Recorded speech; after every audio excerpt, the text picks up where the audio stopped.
하나님의 말씀 보시겠습니다. 오늘 거룩한 주일 우리에게 주시는 하나님의 말씀은 구약성경 욥기서 22장입니다. 욥기서 22장, 욥기, 시편 바로 앞이 욥기입니다. 22장 29절 한 절만 보시겠습니다.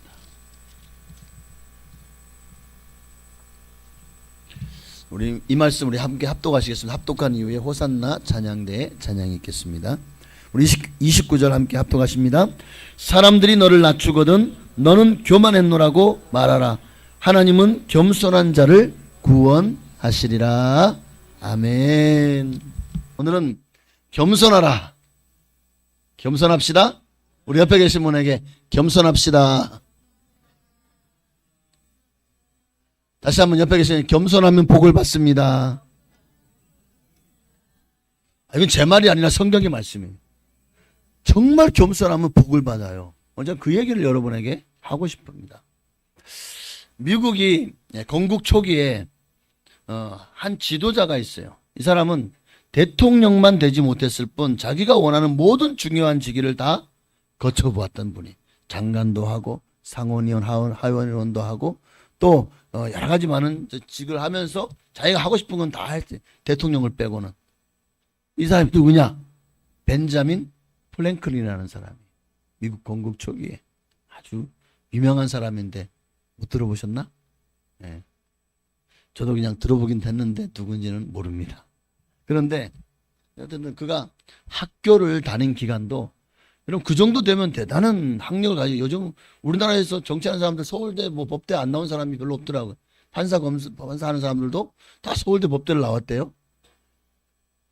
그 정도로 다 학력이 있잖아요. 근데 이 사람은 어떻게 상원의원, 하원의원을 하고 장관을 하는데, 이 사람은 겨우 학교를 다닌 게 고작 2년밖에 안 돼요. 학교를 다닌 기간은 고작해야 2년 남짓이었다는 거예요. 그런데 그가 뜻을 세웁니다. 22살 때 스스로에게, 야, 내가 인생을 이렇게 살면 안 되겠다. 뭔가 내 인생을 바꿔보고 싶다. 그러면 바꾸려면 그래, 내 삶의 우선순위를 바꿔야 되겠다. 정말 내 인생의 가장 우선순위에 있어야 되는 것이 무엇일까 하면서 깊이 묵상하고 통찰하고 또 기도하는 가운데 12가지의 덕목을 뽑아서 내가 이것을 내 좌우명으로 삼아야겠다 하고 그것을 가지고 목사님께 들고 간 거예요. 교회, 자기 섬기는 교회 목사님께 들고 와서, 목사님, 제가 이것을 가지고 내 좌우명을 삼고 내가 이렇게 살겠습니다. 내가 혼자서 그냥 이렇게 살겠다 하면은 작심삼일 되니까 내가 누군가에게 선포를 해야 돼. 사람들에게 이렇게 살겠다고 알려야 돼. 그래도 조심하고 더 이렇게 살려고 애쓰고 힘쓰지 않겠습니까? 그래서 자기가 존경하는 목사님께 그걸 들고 가서 내가 이렇게 살겠습니다. 첫째는 절제하겠습니다. 절대 과음가시하지 않고 탐심을 부리지 않겠습니다. 둘째는 나 침묵하겠습니다. 사람들에게 말을 옮기는 자가 아니라 타인에게 도움이 되지 않는 말을 하거나 또는 이간질하거나 나쁜 말을 하거나 상처를 주거나 시험 들게 하거나 그런 말을 사용하지 않고, 만약 그럴 것 같으면 침묵하겠습니다. 세 번째는 질서. 정말 하나님의 질서와 또 이 나라의 법의 질서를 잘 지키겠습니다. 네 번째는 결단. 내가 해야 될 일은, 주님 주신 사명, 세상에서 내가 해야 될 일은 반드시 꼭 완수합니다. 다섯 번째 절약. 근검절약하겠습니다. 여섯 번째는 근면. 시간을 헛되이 쓰지 않고 성실하게, 일곱째가 성실이네요. 남을 성실하게 살겠습니다. 결코. 여덟 번째는 정의. 남의 권리를 침해하거나 남에게 손해를 입히지 않고 정말 의롭게 살겠습니다. 아홉 번째 중용.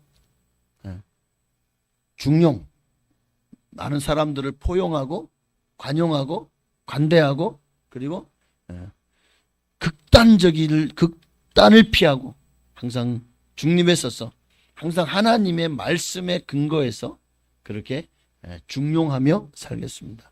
열 번째 청결. 항상 남들 앞에 어디서든지 늘 깔끔하고 청결하게, 사람들 앞에 내 모습이 너무나도 다른 사람들의 보기에 부끄럽지 않도록. 11번째 평정. 나는 절대 사소한 일에 화를 내지 않겠습니다. 내 마음을 늘 하나님 주신 은혜로 평안히 릴렉스 평안하게 하나님의 은혜로 평안하게 그래서 인내하며 살겠다는 거죠. 마지막 12번째가 순결. 내가 하나님 앞에서 순결한 신부가 되겠습니다. 그러니까 와 이렇게만 놓고 보면 너무 좋잖아요. 여러분들 이렇게 사실 거예요? 그랬더니 이 목사님이 이거를 다 듣더니 야, 다 좋아 다 좋은데 가장 중요한 한 가지가 빠졌군요. 뭔데요? 겸손. 오늘 말씀의 제목이 겸손하라. 겸손이 빠졌습니다. 이 12가지를 다 이룬다고 해도 겸손이 없으면 12가지를 다 이룬 것과 마찬가지입니다. 자, 이거를 내가 열심히 했어요. 근데 겸손하지 않으면요, 결국 이 모든 것들이 다 말짱 도루묵이 되는 거예요. 겸손하지 않으면 하나님이 인정하지 않아요. 하나님이 기뻐하지 않아요. 하나님 기뻐하지 않으면 내가 이 모든 일을 해도 결국 무슨 소용이 있겠냐는 거죠. 어떤 유익이 있겠습니까? 이 프랭클린이 이 목사님 말씀을 듣고 겸손해야 되는 거. 이 모든 것들을 했다고 자랑할 것도 아니고 교만할 것도 아니고 하나님 안에서 정말 한 것이니 하나님께만 영광 돌리고 겸손해야 되겠다. 그래서 이제 자 그러면 0번째 가장 1순위라는 거죠. 겸손을 넣었습니다. 그러니까 총 13가지를 가지고 매 13주로 나눠서 13가지의 이 삶의 우선순위를 한 주에 하나씩 그렇게 묵상하면서 자신에게 깊이 적용하려고 힘쓰며 살았다고 합니다. 그랬더니 어느새 하나님이 그를 높여주셔가지고 대통령 말고는 자기가 원하는 걸 다 이루어내는 그런 미국 건국에도 굉장히 중요한 역할을 감당했던 한 사람이 되었습니다. 자, 오늘 우리 삶은 어떤가요? 지금 세상은요, 힘과 능력을 강조하는 세상이 있죠. 그래서 마치 겸손하라, 무슨 구시대 유물 같은 그런 느낌이 듭니다. 야, 요즘 세상에 무슨 겸손해서 어떻게 살아? 맨날 남에게, 그렇게 겸손해봐. 사람들이 너 무시해. 그러지 않을까요? 그쵸? 겸손하면 도리어 너는 바보 취급당해. 너 이용당해. 아마 그런 얘기들을 할 것 같아요. 그런데 아니요. 우리 예수 믿는 사람에게는 지금 이 시대에도 여전히 겸손은 우리 신앙의 가장 중요한 덕목입니다. 어거스틴이, 기독교의 성자라고 불리는 이 어거스틴이 정말 흠모할 만한 신앙과 인격을 가졌다고 해요. 어떤 사람이 그에게 질문합니다.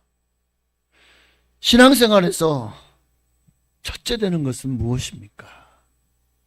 그러니까 예배를 잘 드려야죠. 믿음입니다. 사랑해야 돼. 뭐 이럴 줄 알았어요. 그랬더니 어거스틴이 신앙생활의 가장 중요한 첫 번째는 겸손입니다. 그래요? 그럼 두 번째는요? 겸손입니다. 그리고 세 번째는요? 셋째도 겸손입니다. 그러면서 천사를 마귀로 만든 것이 뭡니까? 교만입니다. 하나님 앞에 겸손을 이루고 교만했더니 결국 하늘에 쫓겨났죠. 땅으로 내어 쫓겨 추락하지 않았습니까? 그러나 아무리 악한 인간이라도 그를 천사로 만드는 것은 겸손입니다. 라고 합니다. 그래서 겸손은 모든 미덕의 바구니이다. 자, 이 바구니 안에 사랑, 자비, 충성, 온유, 절제, 인내, 양선, 아무리 그런 것들을 내가 삶으로 실천하며 살아도 그것이 겸손이라는 바구니 안에 들어갈 때 가장 아름답다는 거예요. 겸손이라는 바구니 안에 들어갈 때 하나님을 가장 기쁘시게 한다는 거예요. 할렐루야. 그러니 겸손해야 되겠죠. 이 시대는 겸손하려고 하는 사람들이 많지 않은 것 같아요. 다 자기를 자랑하고, 그래서 이 시대를 자기 피할 시대라는 그런 말도 하잖아요. 예. 겸손하면 얕보이죠. 손해본다고 생각을 해요. 반대로 자기를 드러내고 자기를 스스로 높여야 무시당하지 않고 정말 자기 어떤 가치를 어필할 수 있다고 말합니다. 세상은 그렇게 가르쳐요. 그러나 우리 예수 믿는 사람은 겸손하라고 가르칩니다. 마태복음 20장에 보면 예수님께서 이제 길을 가는데 뒤에서 막 제자들이 싸우는 거야. 뭐 때문에 싸우는지 예수님 다 아시잖아요. 근데 묵묵히 길을 걸어서 어느 집에 들어갔어요. 근데 그 노중에 얼마나 먼지가 많아요. 이스라엘 땅 그 광야가. 그래서 샌들을 신고 다니잖아요. 그 발에 먼지가 가득하죠. 집에 들어왔어요. 그 먼지를 풀풀 풍기면 돼요. 그러니까 누군가는 발 씻은 물을 이게 떠오면 발도 씻고 하면서 들어가면 얼마나 좋아요. 쾌적하고. 근데 아무도 서로 누가 노중에서 누가 서로 높으냐고 막 다퉜기 때문에 내가 너보다 높아. 네가 물을 떠와야지. 이러고 있는 거야. 그러니까 지들끼리 싸운다 쳐. 예수님도 그냥 그걸 보면 돼. 아무도 예수님의 발을 씻을 물을 떠다주는 사람이 없는 거야. 그러니까 예수님이 제자들을 불러는 와봐.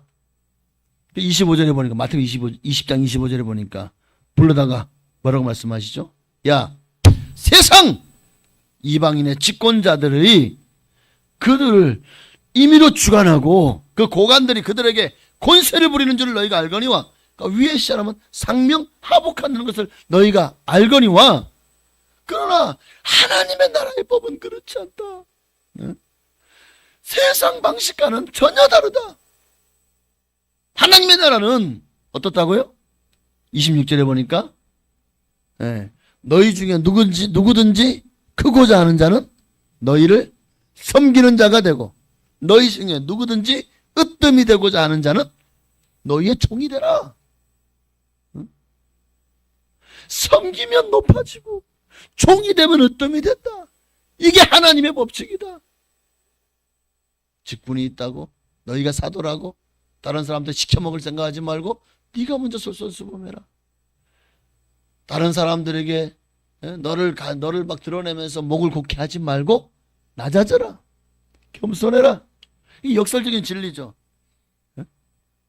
하나님 말씀은 참 신기하게 역설적인. 남을 대접을 받고자 하는데 너는 남을 대접해라. 낮아질수록 더 높아진다.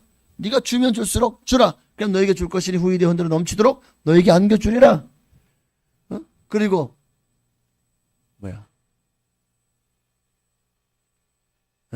죽고자 하는 자는 살 것이요 살고자 하는 자는 죽을 것이요. 이게 사실 성경 말씀이거든요. 죽으면 사는 법을 가르치셨죠.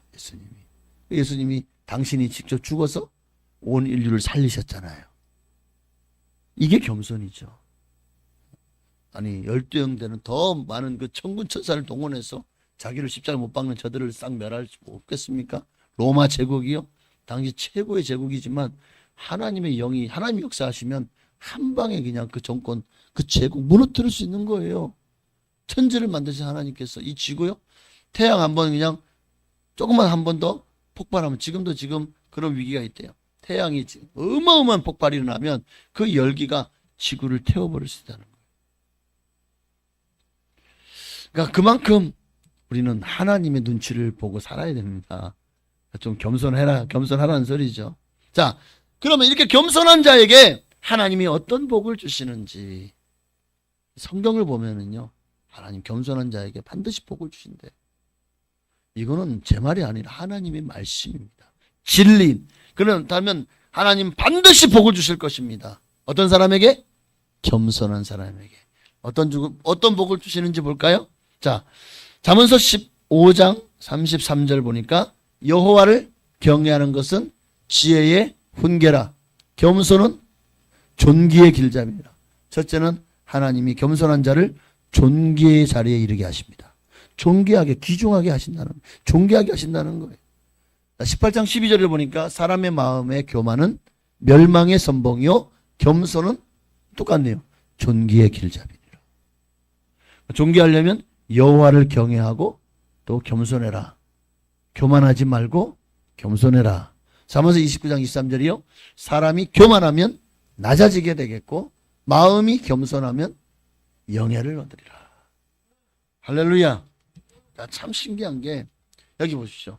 사람이 교만하면 낮아지게 된다는 거예요. 교만하지 않아요. 하나님 낮춰버리셔요.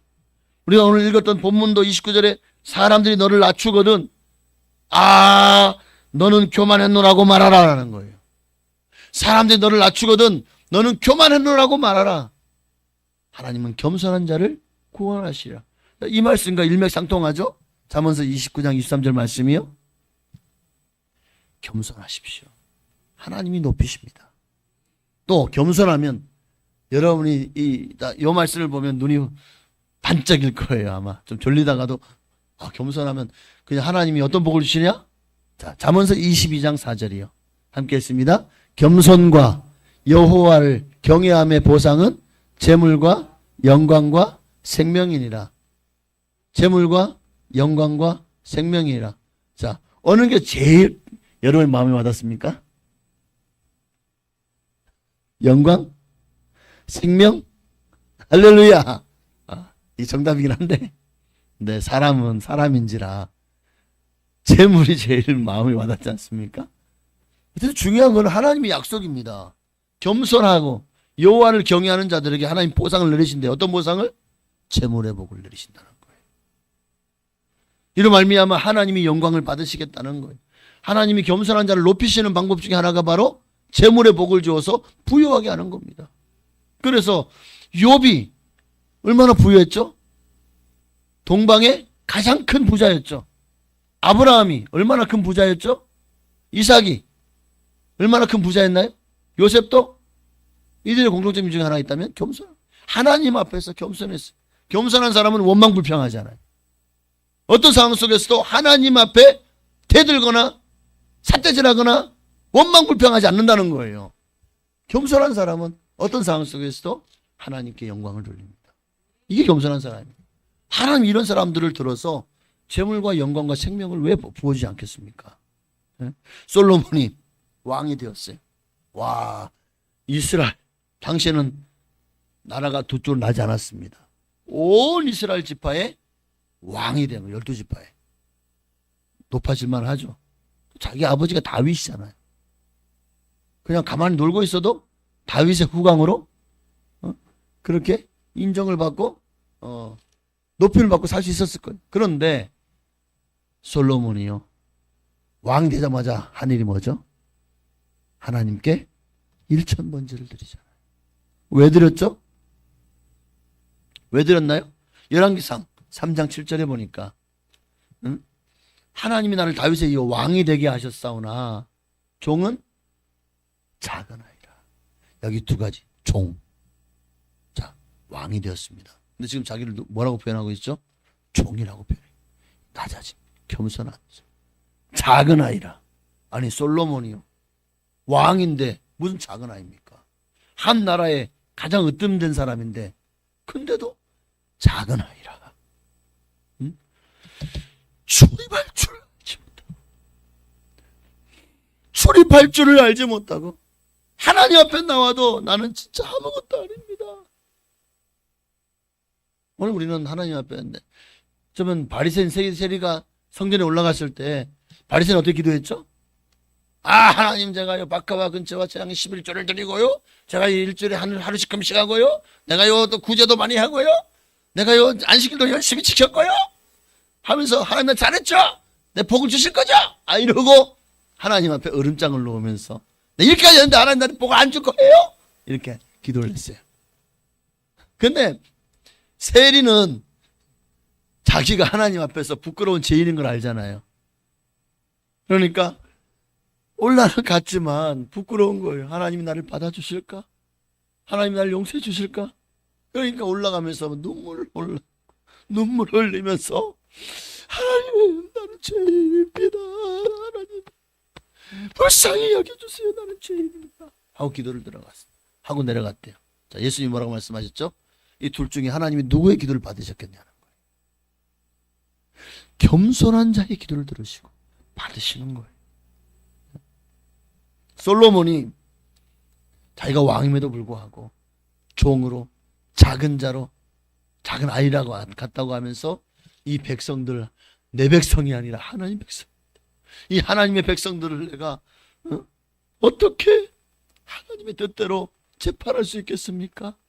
그리고 내 재판으로 말미암아 억울한 사람이 생기면 어떻게 합니까? 그러니 하나님 내게 지혜를 주시고 듣는 마음을 주셔서 선악을 분별하게 하옵소서 라고 기도하지 않습니까? 와. 그러니까 하나님이요, 아니 네가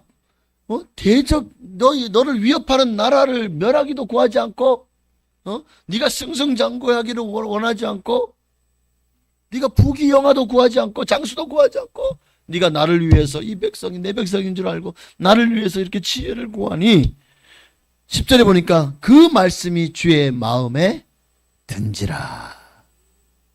하나님께서 그에게 뭘 주셨? 지혜만 주셨습니까? 아니죠. 13절을 보십시다. 하나님이 지혜만 주지 않았어요. 13절 하겠습니다. 내가 구하지 아니한 부귀와 영광도 내게 주노니 내 평생의 왕들 중에 너와 같은 자가,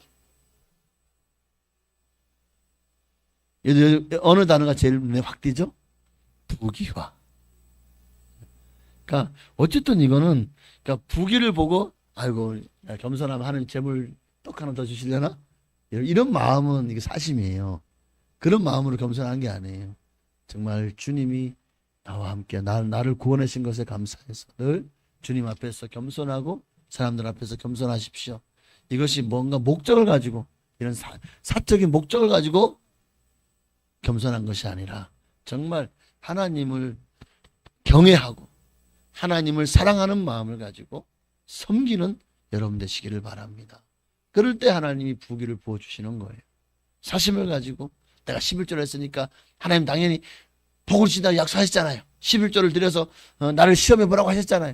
내가 너에게 복을 붓지 않으나 보라 하셨잖아요. 왜 복을 안 줍니까? 이러면 안 되는 거예요. 아니 11조가 내 것이라면 내가 내 것을 줬으니까 하나님도 나에게 줘야죠. 이런 마음이 되겠지만 내 것입니까? 하나님의 거예요. 사실은 내가 하나님의 것이잖아요. 내가 가진 모든 것들이 다 하나님 소유고 하나님의 것인데 하나님은 내게 10분의 1만을 받으시겠다는 거예요. 없어서 받으시는 게 아니죠. 하나님 받으시는 이유가 뭐죠? 네가 나를 주인됨을 인정하는구나.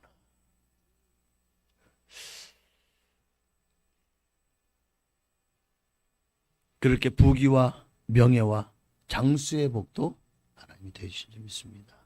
겸손하니까. 또 겸손하면 하나님이요 더 큰 은혜를 주신대요. 작은 은혜도 아니고 그냥 은혜도 아니고 더 큰 은혜를 주신대요. 아주 best big grace, 뭐 이렇게 표현해야 되나? big of the big grace. 예. 오브가 중간에 들어가면 최상의 형용사가 되니까 big of the big grace라고 해야 돼요. 그게 맞아요? 하도 영어를 공부한 지가 하도 오래돼가지고. 자, 3절을, 잠언서 3장 34절을 보니까 함께 봅시다. 진실로 그는 거만한 자를 비웃으시며 겸손한 자에게 은혜를 베푸신다. 하나님이 누구의 은혜를 베푸신다고? 여러분, 우리가 은혜 받아 살잖아요. 우리가 은혜 없이 살 수 없다고 고백하지 않습니까? 그래서 모든 것이 은혜, 우리 은혜를 부어달라고 날마다 찾아가고 기도하지 않습니까? 그런데 하나님 어떤 사람이 은혜를 주신다고요? 은혜를 받고 싶으면 달라고만 하지 말고 겸손하는 거예요. 하나님 겸손한 자에게 은혜를 부어주신대요. 야고보 4장 6절에도 그러나 더욱 큰 은혜를 주시나니, 그러므로 일렀을 하나님이 교만한 자를 물리치시고 겸손한 자에게 은혜를 주신다. 더 큰 은혜를 누구에게 주신다고요? 겸손한 자에게. 겸손하면 겸손할수록, 낮아지면 낮아질수록 더 큰 은혜를 하나님이요 부어주실 겁니다. 겸손하지 않으면 은혜를 요만큼 받아요. 겸손하면 은혜를 하늘만큼 땅만큼 받을 줄로 믿습니다. 더 나아가서 하나님이요 겸손하잖아요. 하나님이 인정하셔요. 하나님이 높여주십니다. 겸손하면 야고보서 4장 10절에 보니까 주 앞에서 낮추라. 그리하면 주께서 너희를 높이시리라. 첫 번째 존귀한 자와 되게 하시는 하나님 높이시는 거죠. 똑같은 거예요. 잠언서 2장 23절에도 보니까 사람이 교만하면 낮아지게 되겠고 마음이 겸손하면 영예를 얻으리라. 이게 높아지리라는 거죠. 다른 사람들에게 하나님이 인정을 받고 존경을 받게 하시겠다는 겁니다. 이거요. 막 누구는 그냥 남들 사람들 인정받으려고 사람 존경받으려고 온갖 일을 하지만 그런다고 존경받지 않더라고요. 근데 겸손하면 하나님이 인정하셔. 그러면요 사람들도 그 사람을 높이게 돼 있어요. 영광을 얻게 돼 있다고, 영예를 얻게 돼 있다고요. 또 겸손하면 이 땅에서만 큰 은혜를 부어주시고 또 높이시고 존귀한 자가 됩니까? 아니요. 천국에서도 큰 자라 일컬음을 받게 된다는 거예요. 겸손한 사람이 하늘나라에서 누가 큰 자라고요? 네. 마태복음 18장 4절에 그러므로 누구든지 이 어린아이 같이 자기를 낮추는 그이가 천국에서 큰 자니라. 천국에 하나님 주시는 상급과 칭찬과 면류관이 있습니다. 그런데 누가 가장 큰 걸 크게 받을까 생각을, 근데 그거 안 해도 생각을 안 해도 됩니다. 사실은 그 상이 크고 작은 게 무슨 소용이 있습니까? 왜? 결국 요한계시록을 보면 12 장로들이 어떻게 하죠? 24 장로들이 그 면류관을 벗어서 주님께 드리잖아요. 주님 발 앞에 드리면서 주님이 하셨습니다. 이 모든 영광은 내가 아니라 주님 받으셔야 됩니다. 사실 이게 정상이죠. 천국 가서 나 떵떵거리며 살 거야. 이 땅에서 그런 마음을 가지고 주의 일을 합니까? 그것도 사심이죠. 항상 우리는 은혜에 감사하는 마음, 주의 일을 했으면 좋겠어요. 겸손하면 영이 솟게 됩니다. 영이 솟게 돼요. 자, 이사야 57장 15절 말씀해 보니까 지극히 존귀하며 영원히 거하시며 거룩하다 이름하는 이가 내가 높고 거룩한 곳에 있으며 또한 통회하고 마음이 겸손한 자와 함께 있나니 이는 겸손한 자의 영을 소생시키며 통회하는 자의 마음을 소생시키려 함이라. 하나님이 누구의 영을 소생시키죠? 겸손한 자의 영을 소생시키죠. 통회하고 자복하는 마음이 항상 하나님 나는 죄인입니다. 나는 아무것도 아닙니다. 다 주님의 은혜입니다. 다 주님이 하셨습니다. 잘못 있습니까? 저 사람 때문에 남 탓하지 않습니다. 남의 눈에 있는 티를 보고 내 눈에 있는 들보를 보지 못하는 어리석은 인생 되지 맙시다. 항상 따라합시다. 내 탓이요. 내 탓입니다. 옆에 계신 분에게 내가 당신에게 잘못한 것이 있다면 내 탓입니다. 내 탓입니다. 내가 잘못했습니다. 하나님은 그런 겸손한 자의 영을 소생시킨대. 이 말은요, 하나님의 성령으로 충만케 하시겠다는 거예요. 하나님 성령이 충만하면 우리의 영이 가장 활성하고 활력이 있지 않겠습니까? 그러니까 여러분이 영이 살아나려면 영이 깨어있어 늘 하나님 앞에서 언제든지 믿음으로 살면서 하나님의 충만한 은혜를 받아 누리고 또 세상 가운데 주신 사명을 감당하길 원한다면 겸손하십시오. 그러면 여러분의 영이 소생하고 그로 말미암아 여러분의 활동은 더 영적이 되어질 것입니다. 더 나아가서 겸손하면 하나님이 그 기도에 응답하십니다. 시편 17절. 자, 여호와여 주는 겸손한 자의 소원을 들으셨사오니 그들의 마음을 준비하시며 귀를 기울여 들으시고. 하나님이 겸손한 자의 소원을 들으셨사오니, 들으셨다는 건 무슨 말이죠? 그냥 듣기만 하고 그냥 끝? 아니죠. 응답하시겠다는 약속의 말씀인 줄 믿습니다. 그러니 하나님은 겸손한 자의 기도를 들으십니다. 그리고 그 기도에 그들의 마음을 준비하시며 귀를 기울여 들으시고 반드시 응답하실 줄 믿습니다. 겸손한 사람은 귀의 기도 제목이 남을 중상모략하거나 망하게 하는 기도를 하지 않겠죠. 겸손한 사람은 항상 나를 먼저 돌아보잖아요. 내 탓이를 하잖아요. 그러니까 기도의 제목에 항상 긍휼히 여기는 기도, 남을 세우는 기도 하지 않겠습니까? 원수도 사랑하는 기도 하지 않겠습니까? 그러니 하나님이 어찌 그 기도를 기뻐받지 않으시겠냐는 거예요. 더 나아가서 겸손하잖아요. 하나님이 대적을 물리치고 재앙을 물리쳐 주십니다. 겸손한 사람에게는 대적도 물러간다니까요. 역대하 12장 6절 7절에 보니까 자, 이에 이스라엘 방백들과 왕이 스스로 겸비하여 이르되 여호와는 의로우시다 하매 여호와께서 그들이 스스로 겸비함을 보신지라. 여호와의 말씀이 스마야에게 임하여 이르시되 그들이 스스로 겸비하였으니 내가 멸하지 아니하고 저희를 조금 구원하여 나의 노를 시삭의 손을 통하여 예루살렘에 쏟지 아니하리라. 더 이상 피해를 보지 않겠다. 지금까지도 이 시삭이 군대를 이끌고 올라와서 지금 많은 성이 초토화되고 많은 이스라엘 백성들이 죽임을 당하고 얼마나 전쟁은 정말 비참합니다.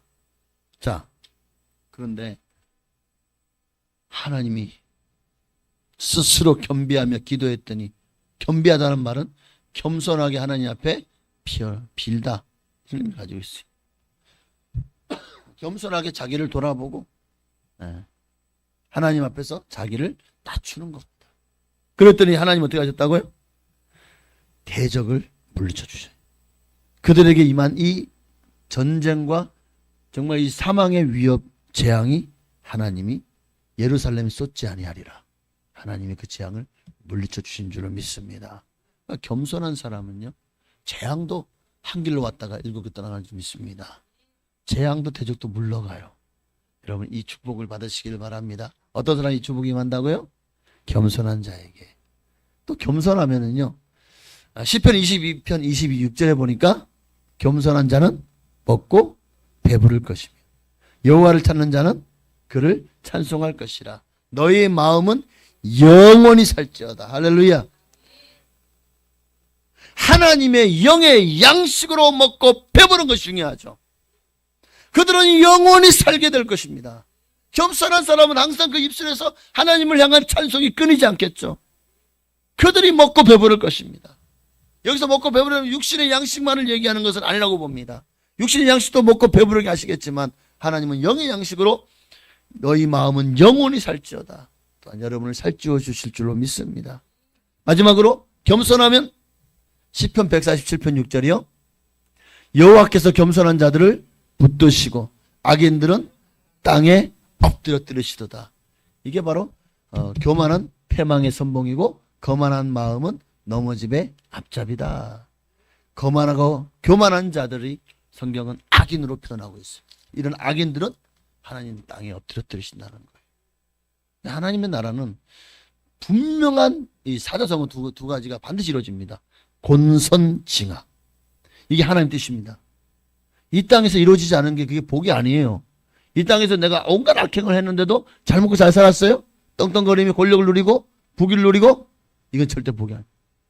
거기에 눈이 어두워서 하나님을 발견하지 못하고 자기가 자기 마음의 신이 되어 살아가겠죠.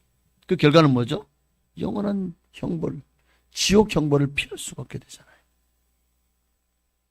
하나님은 겸손한 자를 붙들으십니다. 이 말은 붙들어서 이 땅에서도 복을 주시고 내세에 영원한 하나님 나라로 붙들어 올리셔서 천국에서 영원히 행복하게 살게 하여 주실 줄로 믿습니다. 자, 11가지 복을 얘기했거든요. 11가지. 자, 좀 지루했나요? 겸손이 이렇게 중요한가 하다는 것에 대해서 조금 이제 뭔가 좀 감이 오시죠? 겸손한 자를 위해 사람이 이렇게 많은 복을 예배해 놓으신 걸 좀 보십시오. 하나님이 겸손한 자를 얼마나 기뻐하시는지 아시겠죠? 네? 우리가 억지로 높아지려고 다른 사람들에게 인정을 받으려고 영광을 받으려고 재물과 영광을 얻으려고 하지 않아도 돼요. 겸손하면 다 도움으로 주신다니까요. 하나님이 이것을 성경에 기록되다는 건 하나님이 보장해 주신다는 거예요. 하나님이 이 말씀이 진리잖아요. 이 말씀을 여러분에게 보증수표를 써서 주신 거예요. 오음도 아니야. 보증수표 주신 줄로 믿습니다. 그러므로 여러분 겸손하십시다. 겸손하면 하나님이 세워주세요. 여기까지만 하고 마치겠습니다. 미국의 장로교 목사이며 유명한 부흥사였던 요나단 에드워즈 많이 들어보셨죠? 하나님 그의 가문을 이름이 누구하고 비교를 해서 이 가문이 얼마나 잘되게 하셨는지를 여러분이 뭐 벌써 몇 번의 설교는 다 아시죠? 근데 이 요나단 에드워즈가 주의 종으로 목회의 길을 가게 돼요. 노샘프턴 교회 담임 목사가 된 후에 23년간 사역하면서 미국의 영적 대각성 신앙 부운동을 일으킵니다. 정말 회개하라. 천국이 가까웠느니라. 어? 정말 신앙과 믿음이 초대교회로 돌아가자. 다시 믿음으로 돌아가자. 어? 하나님 말씀에 순종하며 살자. 강력하게 주장했어요. 그런데 그것이 이제 그 교회 성도들하고는 도리어 우리 그렇게 못 삽니다. 그랬는지 모르겠어요. 1750년 그가 47살이 되었을 때에 그 교회에서 배척을 받아서 쫓겨나게 됩니다. 이게 뭐 이제 성찬을 참여하는 사람들이 우리는 그저 세례를 받고 뭐 그러면 되죠. 이러는데 목사님은 아니요. 하나님을 믿어야 됩니다. 완전히 믿어지시는 사람만 참여해야 됩니다. 이것 가지고 이제 그 교회 장로들하고 이제 싸움이 붙은 거예요. 뭐 그 외에도 여러 가지 이제 너무 영적 대각성 운동을 막 일으키다 보니까 그것이 어떻게 보면 이제 성도들이 너무 높은 그 어떤 성도의 순결을 요구하고 하다 보니까 이것이 그들에게 거치는 것이 된 거예요. 이게 거치는 것이 아니라 그게 당연한 건데 그런데 그것이 거친 거 되시니까 결국 그 성도들이 그를 배척하고 결국 교회에서 쫓아내버렸어요. 교회를 나갔습니다. 사는 데도 없었어. 그가 자녀가 10명이었어요. 10아이를 데리고 나갔는데 먹고 살 길이 없잖아요. 그의 부인이 뜨개질을 하면서 겨우 입에 풀칠하면서 살아갔지만 그런데 이 목사님은 아무 불평도 하지 않아요. 여러분 겸손한 사람은요 불평하지 않아요. 요셉이 불평하지 않아요. 겸손한 사람. 형들이 찾아왔는데 그 형들을 나를 팔아먹었지. 당신을 때문에 내가 얼마나 고생한 줄 알아? 내가 감옥에도 갇히고 내가 말도 안 되는 사람들 앞에 내가 10년간 종살이 하면서 얼마나 고생했는지 알아? 이 형들 그냥 이것들 그냥 머리채를 붙잡고 그냥 감옥에 끌어넣을 줄 알았죠. 아니요. 하나님 나를 앞서 보내셨습니다. 형들 나를 팔았다고 그것 때문에 내가 형들을 미워할까 봐 두려워하지 마세요. 와. 원망 불평하잖아요. 억울한 일 당해도 이게 겸손입니다.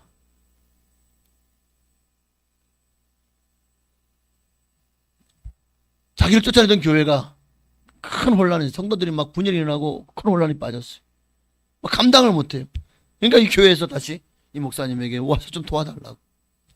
와 이게 말이 됩니까? 그런데도 이 목사님요 군말 안 하고 아무 말 안 하고 가서 그 교통 질서를 다 다시 잡아주고 성도들의 그 모든 문제를 해결하고 화합시켜주고 그래도 조용히 그 교회를 나옵니다. 와. 후에 그는 이제 스톡브리지라고 하는 높은 산 위에 아주 작은 교회 거기에 이제 또 이제 알게 되어서 청빙을 받았다고 해야 돼. 거기 성도가 1명밖에 없었대. 근데 그 교회 가가지고 목회를 하게 됩니다. 그런데도 불평하잖아. 노세프던 교회는 대형 교회였거든요. 근데 여기 교회는 정말 개척도 그것도 참 높은 고산지에 있는 정말 성도 1명밖에 없는 그런 교회였는데도 그리고 또 그 주변에 그 인디언들이 미국은 또 인디언들을 이제 이렇게 보호하기 위해서 여기 인디언 주거지요. 백인들 너희 절대 들어가지 마.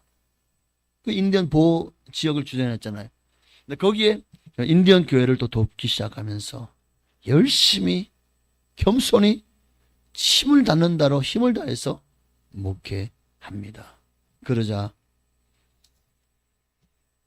그리스도 브리지의 교회에서 7년간을 목회하며 불평 없이 지내고 또 책도 막 써냅니다. 어떤 환경에도 겸손을 잃지 않은 그를 하나님이 마침내 높이셔요. 마침내 1757년 미국의 가장 유명한 대학이